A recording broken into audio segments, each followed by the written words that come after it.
Hello, everyone. This lecture is going to cover ancient Greece. This is a series, right? So this is lecture 1 of 6 that we're going to do when it comes to ancient Greece. So this is kind of like our introduction to the Greek civilization. So I'm going to share my screen and we're going to get started.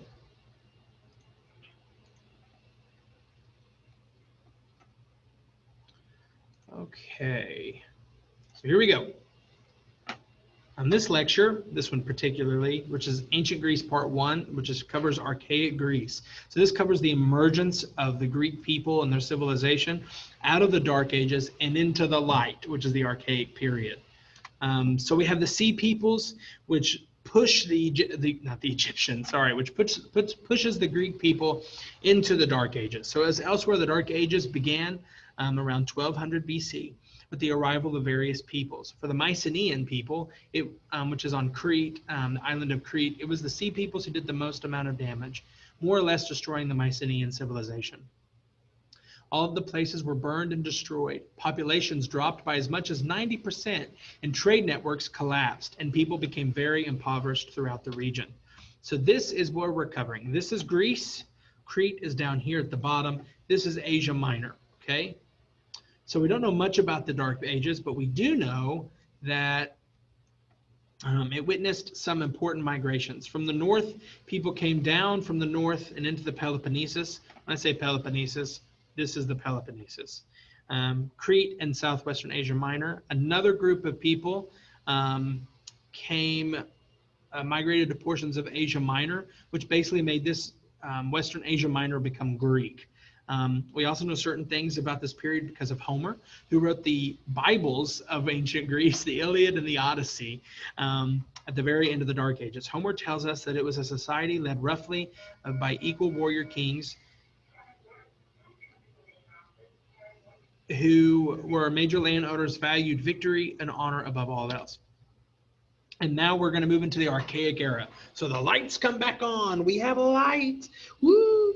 So much for the Dark Ages. It was during the Archaic era that the classical Greek civilization as we know it began to come into its own. So we have population growth, we have agricultural development, we have the Phoenicians who trade with us, and we have iron. Basically, there was a major population explosion between 800 and 750 BC. New lands were placed under production. New technologies like the iron plow increased crop yields, and trade, especially with the Phoenicians in the Levant, brought more food and luxury items. Villages soon become cities, and soon there was actually a demographic crisis. There's too many mouths to feed, and there's not enough food available to feed them.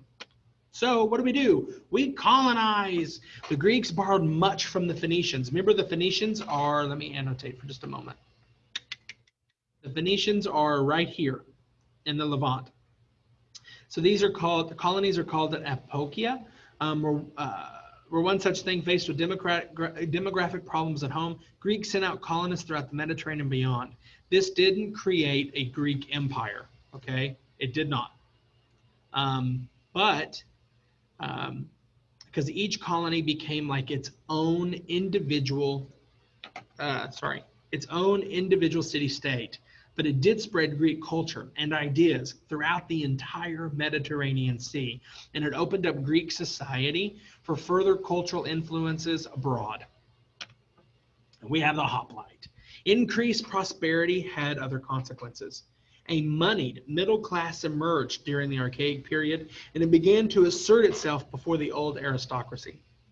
In Dark Age times, only the aristocrats could fight and achieve glory on the battlefield. It was a good virtue to fight for your people and to achieve glory. But during the Archaic period, anyone could buy his own armaments and could serve. Money replaced blood as requirement. The arms consisted of a sword or a spear, a breastplate, helmet, greaves, and a shield called a hoplon. The shield was the most important part, hence the name of the Greek soldier, hoplite, which literally means a guy with a shield. Hoplites fought in close formations known as a phalanx. Basically, it consisted of 8 rows of soldiers, and it required a lot of training and discipline. Why? Because your hoplon or shield only covers 50% of your body and 50% of the body next to you. Meaning, if you put them together, you have more coverage. Without discipline, in other words, half your body is exposed. One of the next other great developments of classical archaic Greece is the polis. The polis is another legacy of the archaic era and its hallmark of ancient Greece civilization. Arguably, it's one of the most important things that classical Greece develops. A polis is essentially a small territory, and its administrative center, which is usually a city. Each had a chief sanctuary to a patron deity, like a god or a goddess. So, for example, Athens, Athena. A meeting place for officials that functioned as a market, which is an agora, and a fortified hilltop for defense, which is the Acropolis. Polis government usually consisted of assemblies, both popular and oligarchic, and officials usually elected with military, judicial, or religious functions. The government of each polis was different, and it was extremely unique. But polis life was viewed as the only life that was truly human and free. In other words, Greeks did not want to unify and create a Greek empire, nor did they want to live with someone else's empire, live within someone else's empire. So down here, this is the agora. This is where you shop. This is the government center. And on the hill where you run to when things get bad is also your temple to the god that protects your city. This is important, guys. This is the development. So the founders of America pull a lot from classical Athens, right, when they established the United States. And it's important to note that the polis is this beginning that an idea that a human can live free. But as we're going to cover later on, not everybody in Athens actually lived free. So Athens and Sparta will provide our two case studies that demonstrate just how different two Greek polis could be. First, we're going to cover Sparta. So Sparta is in the south central Peloponnesus, and while everyone else was sending out colonists, the Spartans decided to just conquer their neighbors and take what they needed from them. Between 700 and 500, the other states of the southern Peloponnesus were defeated, and their inhabitants made into semi-slaves called a helot. A helot is a slave. The Spartans terrorized the helots annually and kept them in line, but they were outnumbered by them and feared helot revolts. As a result, the so-called Spartan system develops. Lycurgus, a Spartan king, is credited with establishing the Spartan system, but it's definitely likely that it was established over centuries.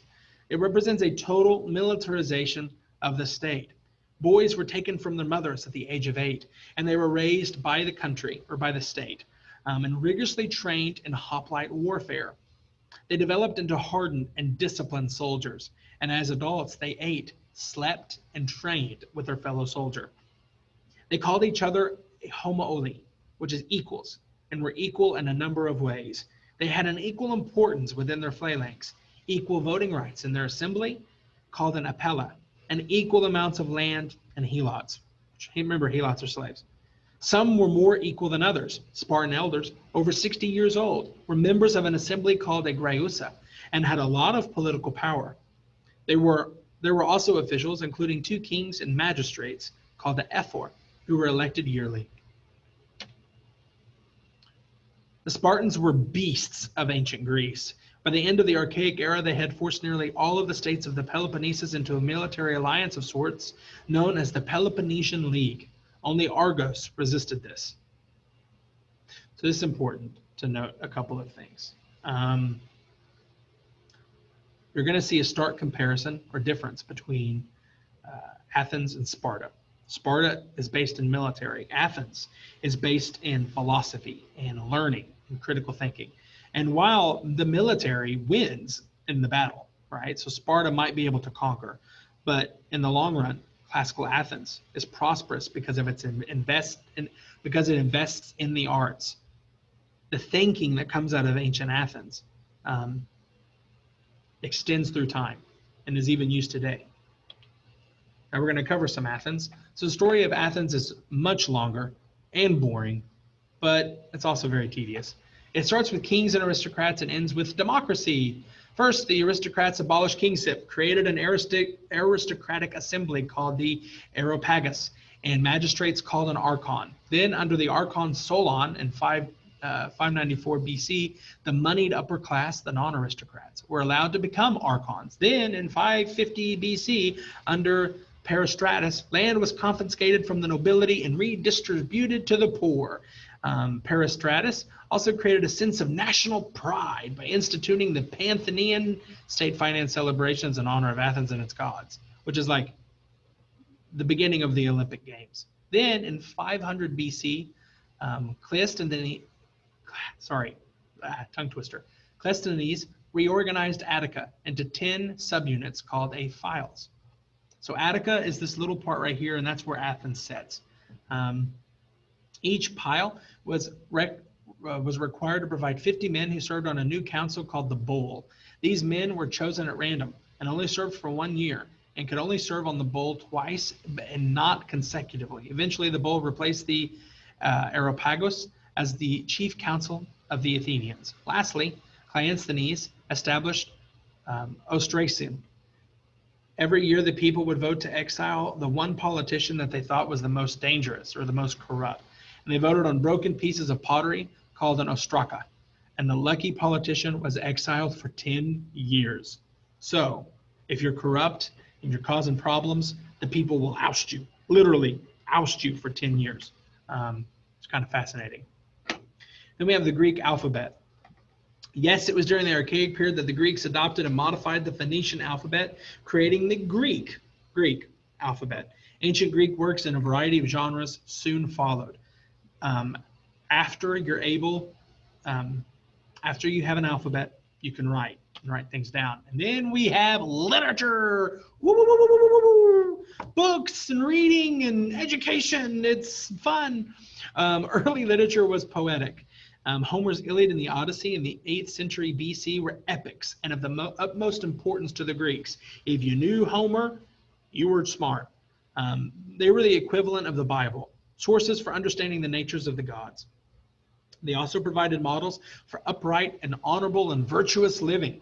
Hesiod's works, Days, and the Theogony were also extremely important. The first provides insight into the difficulties of farming and the injustices of the archaic society, and the latter rounds out Homer as a source of Greek mythology, borrowing much from the Near East.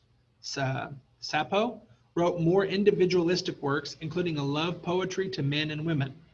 She was from the island of Lesbos, where she's where we get the term lesbian.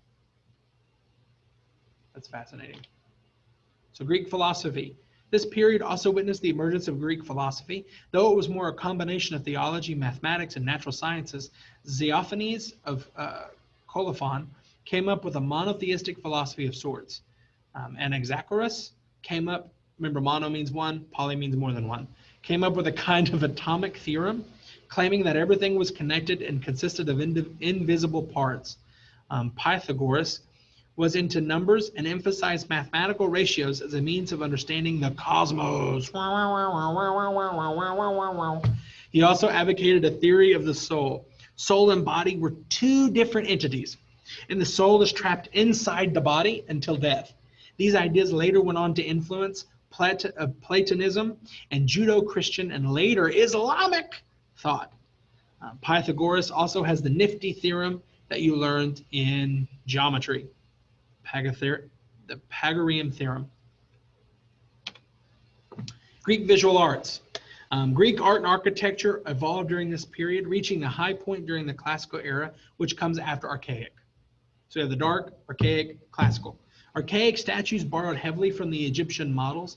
Massive column temples and two Greek column orders, the Doric and the Ionic, became the norm. Lastly, lots of neat pottery styles emerged, first geometric, then orientalizing, and then finally the black figure style, which became the typical style of Greek pots and pans. Black figure is noted for its color and more realistic portraits of people. So this is pretty much where Greek civilization was around the year 500 BC, and at this point the Persian Empire showed up and tried to conquer Greece. We'll see what happened as a result in the next lecture. So this is where we are. We have the Persians, we have our little Greeks, which are not unified. Remember, Persian Empire is unified, the Greeks are not unified. And then we have our Phoenician colonies out here in the greater Mediterranean. That's it for lecture number 1 of Classical Greece. See you next time.